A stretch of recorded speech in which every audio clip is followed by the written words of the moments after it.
Welcome to Daily Wisdom, Walking the Path with the Buddha, a podcast shared by David Roylance. This podcast is dedicated to guiding you to completely eliminate the discontent mind and the suffering it causes by attaining enlightenment. Learn and practice the teachings of Gautama Buddha that will guide you to fully attain a peaceful, calm, serene, and content mind with joy. To support this podcast, visit patreon.com/supportbuddha or visit buddhadailywisdom.com, where you will discover a full range of courses, retreats, and online learning resources to assist you on the path to enlightenment. Now, here's our teacher to share more.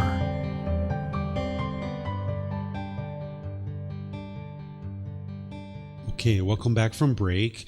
This topic of understanding and experiencing the 4 stages of enlightenment, I'm going to be teaching this to you in order to help you understand the 4 stages, but I don't go into it as much detail here in this class. We do talk about it and we go into it more detail than I have in other classes, but this course I really focus a lot more on the jhanas. And then when you get into the retreat in August, the one in January and August, that's where I really focus in a lot more on the stages of enlightenment, because somebody's ready at that point to really start focusing on those. So each one of these courses have certain thought put into what are we going to focus on and what are we spending the most time on. So this particular talk isn't going to be the same length of time as the one that we just did, just so you guys know. But as we go, just like with everything else, feel free to ask any and all questions that you like. So talking about these 4 stages of enlightenment, getting into the first stage of enlightenment, it's a big accomplishment because your mind can't regress from that point forward. You're only going to see forward progress. Unlike the jhanas. With the jhanas, your mind will regress if you become complacent. If you became complacent in the first stage of enlightenment, your mind will still stay in the first stage of enlightenment. But the thing is that you're not going to become complacent in the first stage of enlightenment, because from that point forward, you know that your mind is going to get to enlightenment. You've seen significant improvement. The discontentedness that you are experiencing in the first stage of enlightenment is a mere fraction of what you once were experiencing when you were off the path to enlightenment. So I'm going to explain to you all these different 4 stages, and it's when you get to the 4th stage that your mind is actually enlightened, and that's where all discontentedness is completely eliminated. But there's 4 individual stages that your mind goes through on its way to this. So first, let's talk about what the 4 stages of enlightenment are. It's guidance for this personal growth to essentially plot your course towards the complete elimination of discontentedness, the complete elimination of the 10 fetters. The Buddha organizes the fetters in a certain sequence for a reason. You can be working on fetter 8 while you're also working on fetter 2, for example, or 3 or what have you. There's no reason why you can't work on all these fetters at different times, but it does help you to plot your course in terms of how you progress in your journey to enlightenment. So understanding the fetters in the order that they're in, it's like personal growth. It's helping you to plot your course forward in your development on the path to enlightenment. It helps you to understand and explains the development of the mind while focusing on eliminating the fetters and moving the mind to enlightenment. You can see the development as the mind goes forward. As a practitioner is eliminating the 10 fetters, the mind's moving through these 4 stages of enlightenment in higher and higher degrees of focus, concentration, memory, and clarity of mind. And there's this gradual decreasing of discontentedness. When we say enlightenment, sometimes people think it's a light switch. They think it's sudden. And this is because oftentimes people are experiencing the jhanas. Sometimes those jhanas can be very sudden. You can have a very sudden shift with the jhanas, but getting into enlightenment isn't that. It's not like you flip a light switch that 1 minute ago you were unenlightened and now you're enlightened. It's not like that. There's these gradual improvements of the qualities of mind as you're getting closer and closer to enlightenment. And as you're moving through these 4 stages of enlightenment and these fetters are starting to be eliminated, that's why the qualities are starting to shine through more and more. Just like I mentioned the analogy of the sun and the clouds, as the clouds are coming back, the rays of the sun are slowly starting to shine through the clouds. It's the same thing with the enlightened mind. So as you're moving through these 4 stages, you're getting these higher and higher degrees of qualities of focus, concentration, memory, and clarity, and all these other qualities too.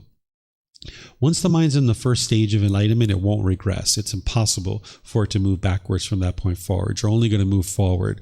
There's an ability to become a little bit complacent here and there in terms of maybe you don't meditate for 2 or 3 days while you're in the first stage of enlightenment and you're still like a little bit complacent from that standpoint, but you're removed all doubt, as you're going to see. You have removed all doubt about the teachings. So overall, you're not going to become complacent, but you can have little periods of time where you're a little bit complacent here and there. But overall, you're going to continue to make forward progress by the time you get to the first stage of enlightenment.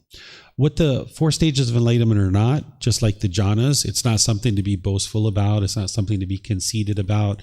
You're not going to put it on your website or your Facebook page. You're not going to call up mom like, hey, mom, guess what? I'm in the first stage of enlightenment. Aren't you proud of me? You've never had a child that's been in the first stage of enlightenment before. I'm the first one, right? You're not going to do those kinds of things. This is just to plot your course forward. And again, you're probably not going to talk about this, or it would be unwise to talk about this with anybody other than your teacher. Because if you went around with members of this community or other places, be like, yeah, I'm in the first stage of enlightenment. Aren't you proud of me? Isn't that great? Like, yeah, I'm better than all of you guys.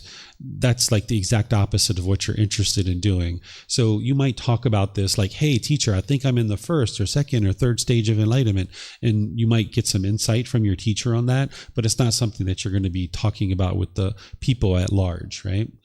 The 4 stages of enlightenment aren't something that are only experienced by ordained practitioners. Sometimes people think this. Sometimes people think household practitioners can only experience the first stage of enlightenment, or can only experience the jhanas, or it's only ordained practitioners that can get to the 4th stage of enlightenment. This is untrue.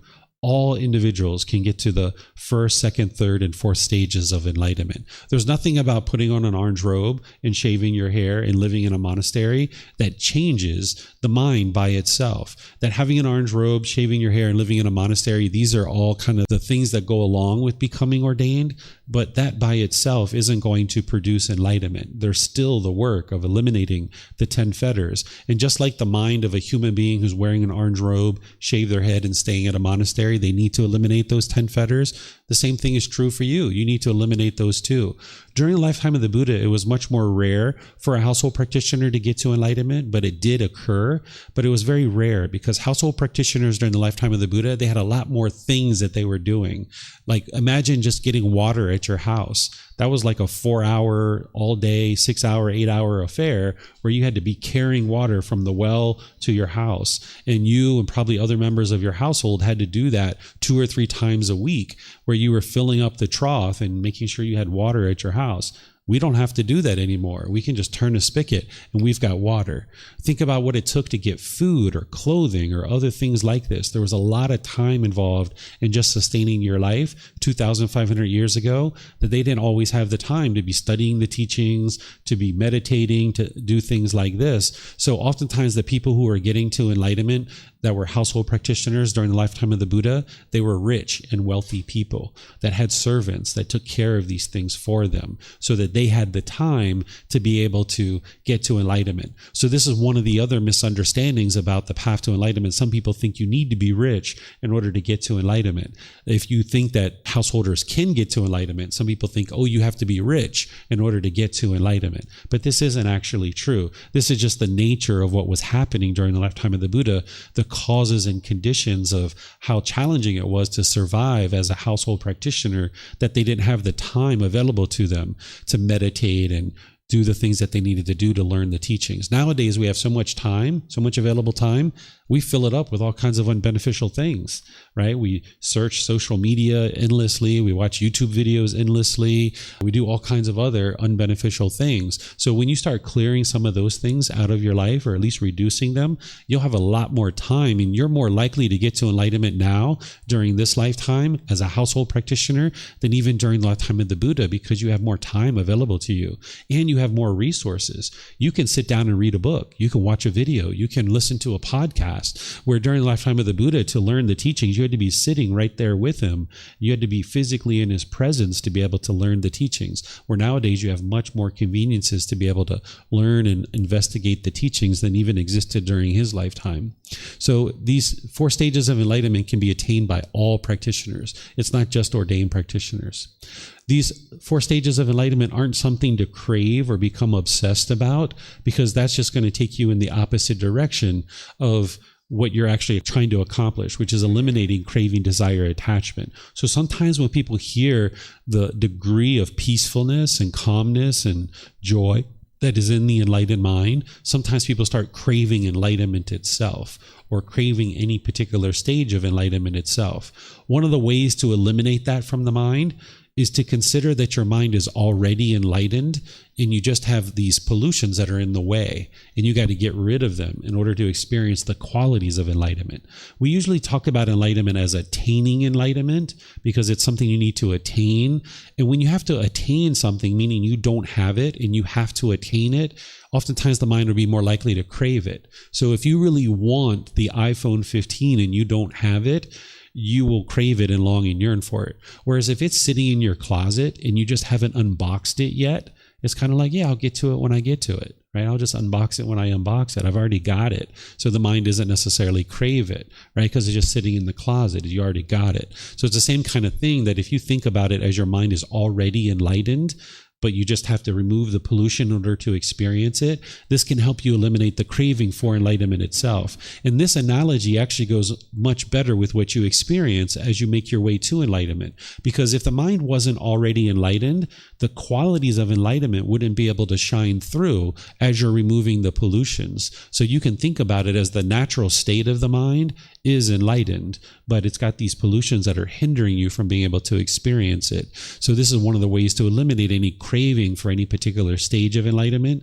is just to imagine that the mind is already enlightened, and you just got to get the pollution out of the way so you can experience those qualities. Okay.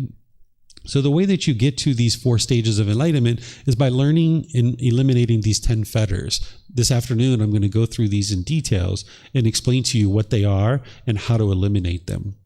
So these are the 10 fetters. They're organized in the lower fetters and then in the higher fetters. And you're going to learn about these more this afternoon after our lunch break. As you're removing those 10 fetters, you're moving through these 4 stages of enlightenment. They're referred to as stream enterer, once returner, non-returner, and arahant. Easily, we could say 1st, 2nd, 3rd, and 4th stage of enlightenment. And this is when your mind's actually enlightened, when it's in the 4th stage of enlightenment. It's referred to as a stream enterer because just like a log enters the stream and it's going to eventually get to the ocean, once you enter into the 1st stage of enlightenment, you will get to enlightenment, either in this life or some future life, a maximum of 7 rebirths. So again, you might have been in the 1st stage of enlightenment in a previous life, and now you're making your way back to that and even maybe beyond that. So getting into the 1st stage of enlightenment, we call it stream enter, because once you get into the stream, you're going to get to enlightenment. It's only a matter of time. Just like the log entering the stream is going to eventually get to the ocean. Then we have this stage called once returner. We refer to it that way because if you die in this stage of enlightenment, you're going to come back into the human world one more time, and you will get to enlightenment in that existence. So again, some of you might have been a once returner in your previous life, and this is that next life to now be able to get to enlightenment. There's a 3rd stage, which is called non-returner. We call it a non-returner because if you die in this stage of enlightenment, you won't come back to this human world. You're going to be reborn in the heavenly world, and you will get enlightened from that existence. This isn't ideal. This isn't what you would actually be looking to accomplish. But if that's what you accomplish, okay, great, fine. You die in the 3rd stage, you're reborn in the heavenly world, you get to enlightenment there, and then you escape the cycle of rebirth. Those beings in the heavenly world, they're still in the cycle of rebirth. They still need to get to enlightenment. Hell and heaven, it isn't a permanent existence. It is impermanent, just like everything else around you. So getting into the heavenly world as a non-returner, you will get to enlightenment in that existence. But you can get into the heavenly world in other ways too. There's not just one door to get in the heaven realm. You can actually be reborn into the heavenly realm even if you're in the jhanas, like you saw earlier with the words of the Buddha. Even not being in the jhanas, you can actually still get into heaven as well. But if you enter into the heavenly world through this door where your mind is in the third stage of enlightenment, you will get to enlightenment. But those other beings coming into the heavenly world, they have an opportunity to get to enlightenment, but they may not, because oftentimes those beings are complacent by the time they get into the heavenly world. But a non-returner being reborn into the heavenly world, they won't be complacent. They will get to enlightenment in that next existence in the heavenly world. So that's why we refer to it as a non-returner. And then this word arahant, this was in use during the lifetime of the Buddha. It means someone whose mind is fully purified. That's what the word arahant means, is that your mind's been fully purified of the 10 fetters. Today, we would just say probably enlightened being. And we understand that an enlightened being has a fully purified mind. But this word arahant is still around. It's being used, so you'll see this around and you'll hear this, so you'll know what it means. And that's the fourth stage of enlightenment. Then there's something called a Buddha, which is not a stage of enlightenment. This is a unique individual that is very rare in the world. They essentially meet 3 criteria. One is they get to enlightenment by themselves without the help of any teachers or any guides. They then dedicate the rest of their life to sharing their independently discovered teachings with countless people, and countless people get to enlightenment during that person's lifetime. And then the third criteria is that they preserve their teachings in such a way that after they die, countless more people get to enlightenment after their death. So these are the 3 criteria that make a Buddha, is they get to enlightenment by themselves, they dedicate the rest of their life to sharing their independently discovered teachings, and countless people get to enlightenment. And then they preserve their teachings so that after their death, countless more people get to enlightenment. This is very rare. And the last one that the world is currently aware of existed over 2,500 years ago. So you're going to need guidance and help along the path. And you'll be an arahant. Your mind will be enlightened, but you won't be a Buddha at that point. Okay, so these are the 4 stages, and then there's an actual individual who actually is an arahant. A Buddha is an arahant. They've just done it in a way that is unique, is that they got there on their own without the help of any teachers or any guides, because they have that quality of mind where they have a deep memory and they can pull forth all their wisdom from all these countless lives that they've had into their last life to be able to train their mind to get to enlightenment without the help of any teachers or any guides. So here's the fetters that you're eliminating as you're making your way through the 4 stages of enlightenment. The first stage of enlightenment, you would have eliminated personal existence view, doubt, and wrong behavior and observances. Again, we're going to talk about that this afternoon. As a once returner, you've already eliminated personal existence view, doubt, and wrong behavior and observances, and you've thinned out sensual desire and ill will. This is why I share with you that you can actually still be maintaining a sexual relationship and be in the second stage of enlightenment. Your life's going to be quite peaceful. You'll probably actually enjoy sex a lot more than when you weren't in the second stage of enlightenment, because at this point, you're more interested in having pleasure for the other person. It's not just about your own selfish desires, where when we're not in the second stage of enlightenment and we're having sex, it might just be all about yourself and your own selfish desires in this sexual experience. But by the time you get to the second stage of enlightenment, if you're still choosing to have sex, you might notice that it's a lot more pleasurable because you're more interested in seeing the other person be pleased. And then because of those choices, that's all coming back to you. And this person is also functioning in a similar way, that they're also trying to please you. So this is why you need to be careful if you're choosing to have a sexual relationship in this second stage of enlightenment, because you can get bogged down in that and you can be holding on to these pleasurable experiences that you're having in this particular stage of enlightenment. Then the non-returner, they've eliminated all the 5 lower fetters: personal existence view, doubt, wrong behavior and observances, sensual desire, and ill will. Those have all been eliminated from the mind. And then by the time you get to the 4th stage, where your mind's actually enlightened and there is no more discontentedness, you've eliminated all the 10 fetters. Okay, so as you're moving through these Four Stages of Enlightenment. Within this stage of the stream enter, the first stage, your discontentedness has significantly diminished. It's a mere fraction of what it once was. You're still getting discontent, but you don't have the extreme irate anger that you once had, and you're not having the extreme sorrow and sadness that you once had. It's come in even more than the jhanas. As I was talking about from the jhanas, it's come in more to the middle. By the time you get to the first stage of enlightenment, it's come in even closer, where you're experiencing just a fraction of the discontentedness that you once experienced. Then when you move into the once returner, again, it's come in more, that you've reduced discontentedness even more. You might be getting discontent like maybe once a week, or once every 2 or 3 weeks, you're experiencing some discontentedness. Maybe even once a month or once every 2 months, you're experiencing a certain amount of discontentedness, but not the extreme anger and not any kind of extreme sadness, but it's more muted and it's not as significant as it once was.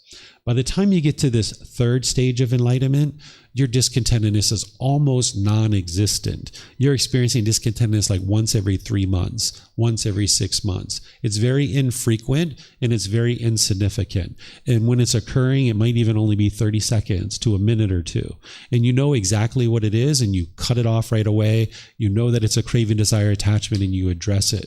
But you need to be careful in this third stage of enlightenment, because once again, the mind can become somewhat complacent because you're experiencing so much pleasure. And when I say pleasure, not conditional pleasant feelings, but enjoyment. You're not clinging to this enjoyment, but the mind is just having fun. You're just enjoying life. But every once in a while, you feel this little bit of ickiness in the mind.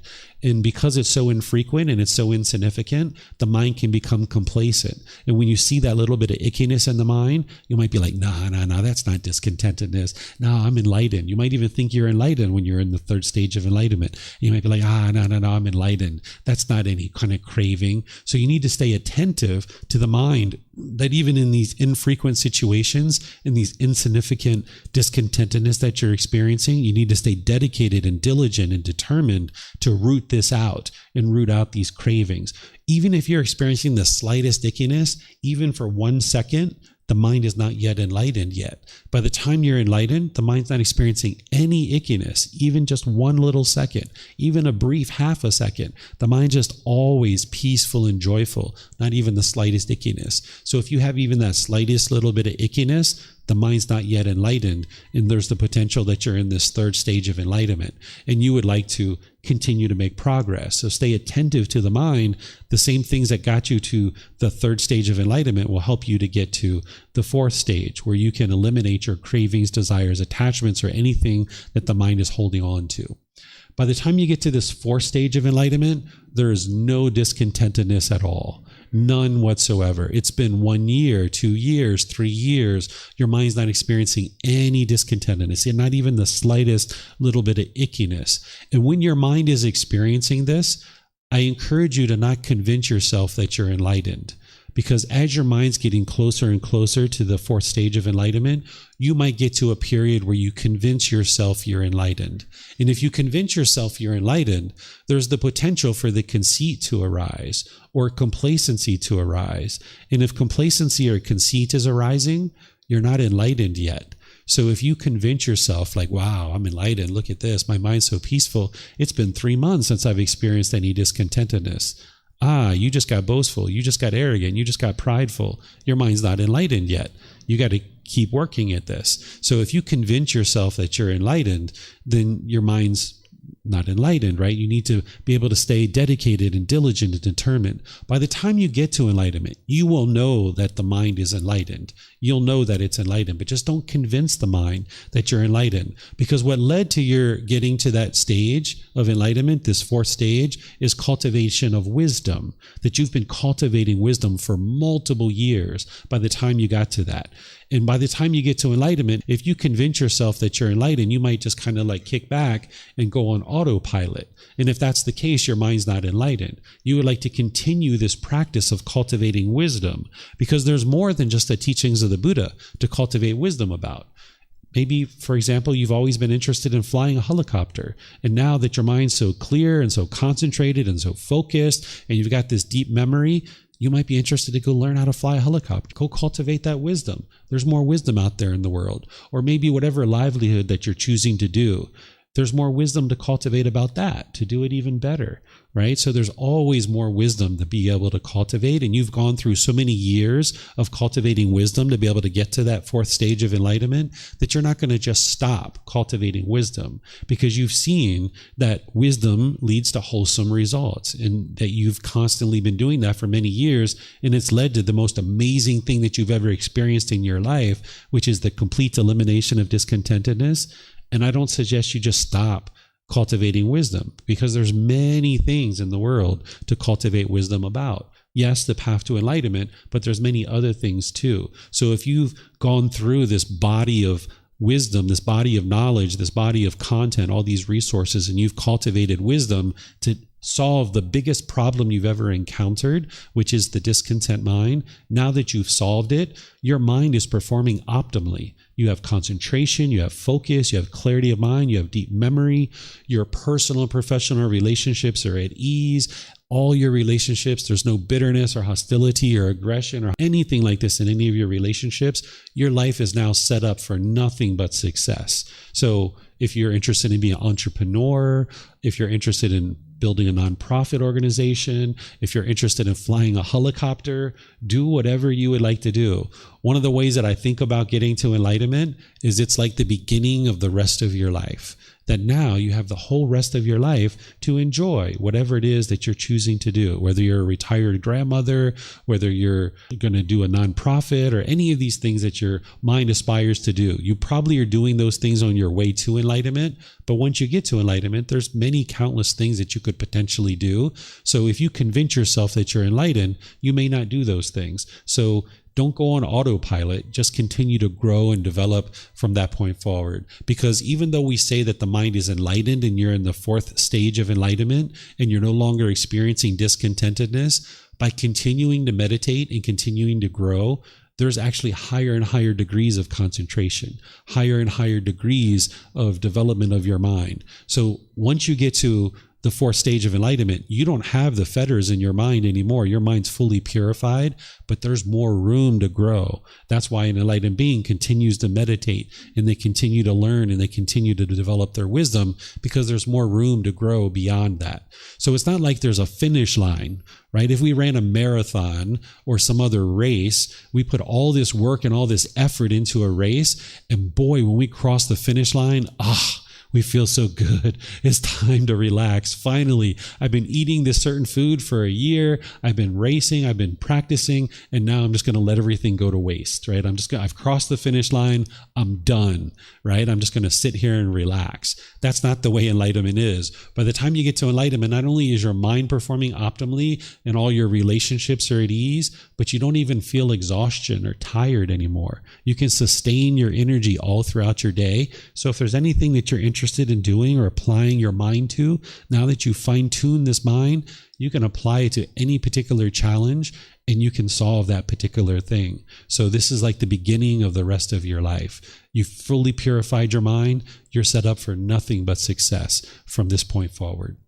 And it's not a night and day thing. It's not like there's a light switch. Your mind's going to gradually move in to these qualities that we're talking about.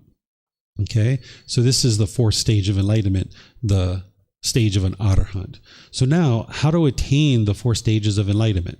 Well, a well-developed practice of the Eightfold Path. That's what's going to take you to enlightenment. That is the path to enlightenment. When we talk about the path to enlightenment, it's the Eightfold Path. That's the path to enlightenment. Those three sections of wisdom, moral conduct, and mental discipline. You're going to need to know it like the back of your hand, inside and out, backwards and forwards, up, down. If you haven't been able to memorize the Eightfold Path yet, I would encourage you to do that. So if I asked you, what is right intention? You should be able to speak, say that. Right intention is the intention of renunciation, non-ill will, and harmlessness. Boom, boom, boom, boom.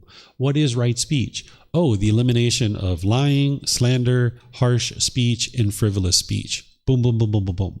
Every single step. Because in order for you to practice it and actually train your mind to the degree that you're going to need to in order to get to enlightenment, you're going to need to have the Eightfold Path memorized and ingrained in your mind. It's like a new operating system in your mind. Like if you're unenlightened, the mind is on unenlightened 1.0, but you need to upgrade, incrementally incrementally upgrade your operating system of your mind to enlightened 9.0, right? And you're incrementally upgrading your mind. And part of that upgrade is you're going to need to memorize the Eightfold Path. You're going to need to know it cold, inside and out, backwards and forwards, like the back of your hand, because you wouldn't be able to practice it if you didn't memorize it word for word. Like, you don't have to literally memorize the words of the Buddha about the Eightfold Path, but you need to know what each one of those steps are, and that each one of them have certain factors. So within that right action, for example, you need to know what right action is, that you're eliminating the killing, you're eliminating stealing, you're eliminating sexual misconduct. But more importantly, it's eliminating any harm from you causing harm through the bodily actions. That's what you need to learn. You don't need to know the exact words of the Buddha, but you need to know that part of it, right? So each piece of this Eightfold Path, you're going to need to know the wisdom, moral conduct, and mental discipline. You're going to need to eliminate all the 10 fetters. So you're going to need to know what they are. You're going to need to know what the symptoms of them are. You're going to know what the training and techniques and tools are to eliminate them. And you're going to need to know how to know and determine that you've actually eliminated them. So we're going to get that process started this afternoon, where I'm going to teach you what the fetter is and how to eliminate it. If you decide to take the retreat in August, I'm going to teach you all 4 things: what it is, the symptoms, how to eliminate it, and how to know that you've actually eliminated it. Those are the 4 things that you need to know about each fetter: what it is, what the symptoms are, how to eliminate it, and how to know that you've eliminated. That's what you'll ultimately need to know about all the 10 fetters.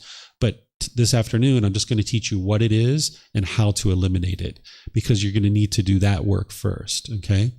Then, in order to be able to get to the first stage of enlightenment, you're going to need to know these things. You're going to need to deeply understand dependent origination, the natural law of dhamma, the 5 aggregates, and the 6 sense bases. This is what I teach in the January retreat.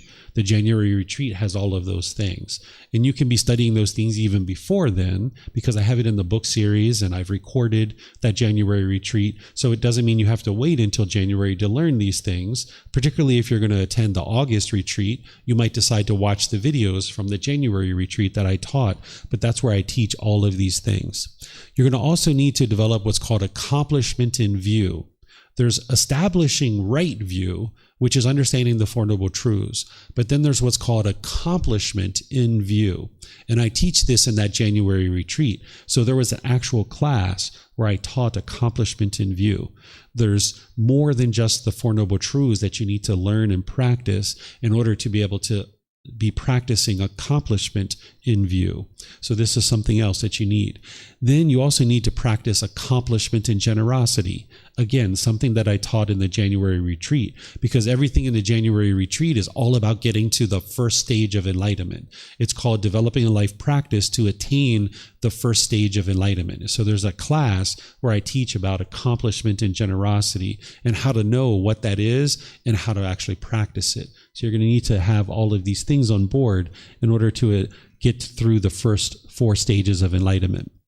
You're going to also need to have association with wholesome persons. This is the words of the Buddha, that you will have made choices to associate with wholesome individuals. Not that you're looking to judge people or look down on them, but by the time you get to the first stage of enlightenment, you will have understood the natural law of dhamma very closely. And you know that any decision you make to associate with someone who's into unwholesome things, it's going to affect you. And you would choose wisely not to associate with people who are in unwholesome things. So for example, maybe I have a friend from when I was 10 years old that I was always friends with this person and we always had a great time growing up. But maybe sometime around 16, 18, 20 years old, they got into selling drugs and I didn't. But I still hold on to this relationship because they've been my friends since I'm 10 years old. Or now maybe we're 20 or 30, maybe they're still selling drugs and I'm still hanging out with them. By the time you get to understanding the natural law of dhamma and you're in the first stage of enlightenment, you would know that this is unwise because this person, maybe you're walking down the street with them, maybe a rival drug dealer sees them, starts taking shots at them with a gun. Those bullets don't have names on them and they're very likely to hit you. Or say you're driving down the street and they're in the seat next to you. Maybe they've got a bunch of cocaine in their pocket. The police pull you over for speeding.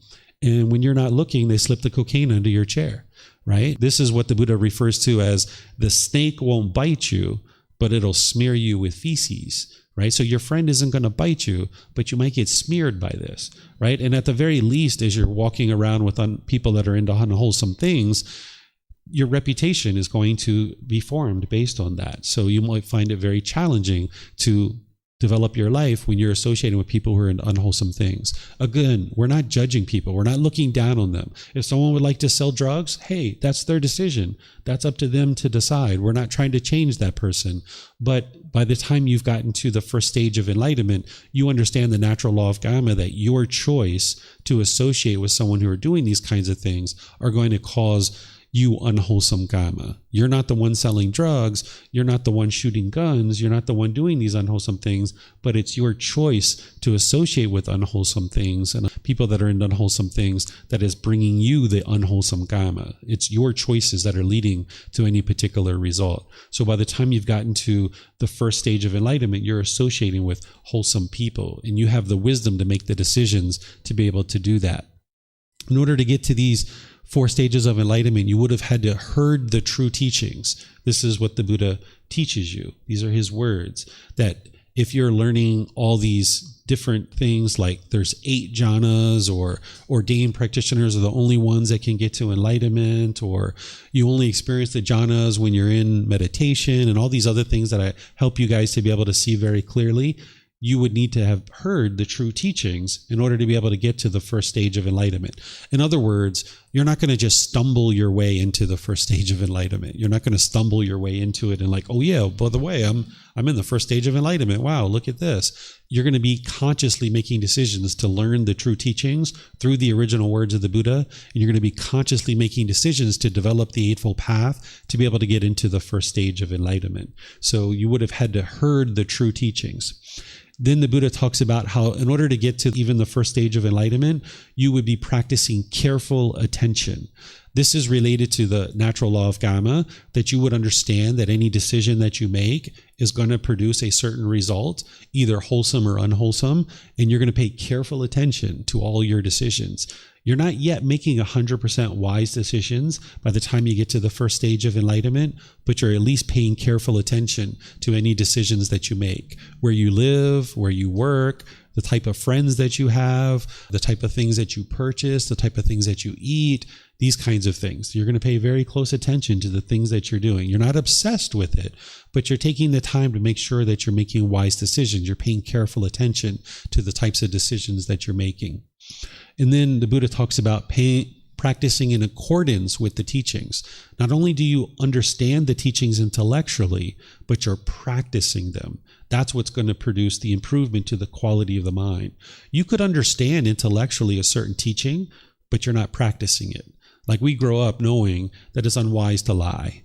We grow up knowing that it's unwise to steal or take substances that cause heedlessness, but we still do it because of our craving, desire, attachment. So in order to get into the first, second, third, and fourth stage of enlightenment, you need to be practicing the teachings, practice in accordance with the teachings, because that's what's going to eliminate the pollution of your mind. You're not practicing the teachings as rules or commandments. There's not like a bunch of check boxes that if this person is physically doing these things, they must be enlightened. It's all about the quality of your mind. By practicing living compassionately for the welfare of all living beings, which is the first precept, it's helping you eliminate craving, anger, and ignorance. By choosing not to steal, you're eliminating craving. You're eliminating ill will towards other beings. You're eliminating ignorance. By eliminating sexual misconduct, you're eliminating craving, anger, and ignorance. By eliminating lying and substances that cause heedlessness, you're eliminating cravings. So it's not that you're just doing these things physically.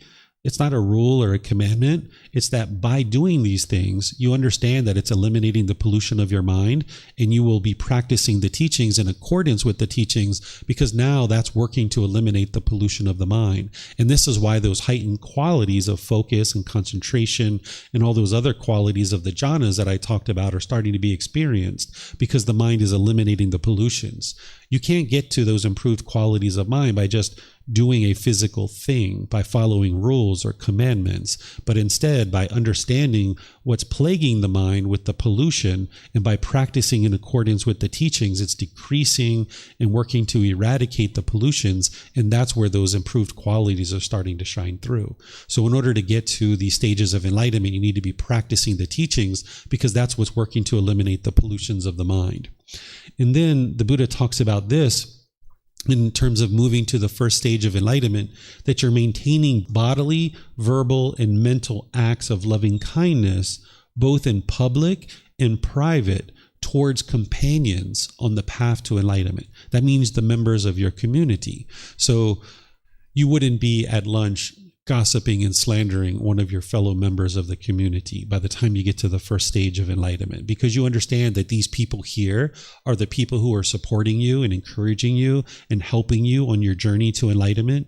Your teacher is helping you, but the members of the community are helping you too. Because when you see people being polite and kind and friendly and respectful, when you see people practicing generosity and different things like that, you're learning from that. And it's like, oh wow, I really like how that person changed the batteries of the microphones, and that's really generous, and maybe I'll start trying to do some more generous things around as well. And now you're learning from people. So the last thing you would be interested in doing is degrading or diminishing one of your fellow members of the community. So the Buddha is teaching you that that's what an individual will do, not as a rule or not as a commandment, but just because you understand intellectually wisdom that these are the people that are going to help you get to enlightenment. Your teacher is going to help you, but you need other members of the community to help you too.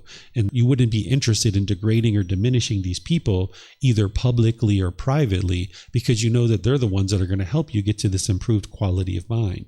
And you would have already experienced the jhanas by this point, that by the time you get to the first stage of enlightenment, you know that it's these people that have helped you to be able to do that. So you wouldn't talk in degrading or disparaging ways about members of the community, either bodily, verbal, or mental acts of loving kindness towards all people in the community that are helping you to be able to get to enlightenment. That this is what you would be practicing because you have seen that they've been supportive and encouraging and helpful to you in your journey to get to the first stage of enlightenment. Okay, so this is what you need in order to get to the 4 stages of enlightenment. We're going to be talking about the fetters after lunch, because knowing what those are and eliminating those is what will move you through the jhanas and through the 4 stages of enlightenment. So any questions on the 4 stages of enlightenment? Let's see if we have anything online. I don't think I see any questions here. All right. So it's lunchtime. We're going to take a lunch. Are you guys okay with an hour and 15-minute lunch today? Come back an hour and 15 minutes. Anybody attached to an hour and a half lunch? Hour and 15 is good. You guys are okay with the impermanence? Okay. So I will see you guys at 1:30. Enjoy your lunch, and we'll see you then. Okay? All right. Thank you for listening to this podcast. To provide support for this podcast, visit patreon.com/support Buddha. To access more teachings, visit buddhadailywisdom.com. There, you will discover a full range of courses, retreats, and online resources to assist you on the path to enlightenment. Remember to establish a daily, consistent meditation practice, along with learning and practicing these teachings. A well-developed meditation practice is the foundation in which to train the mind to attain enlightenment.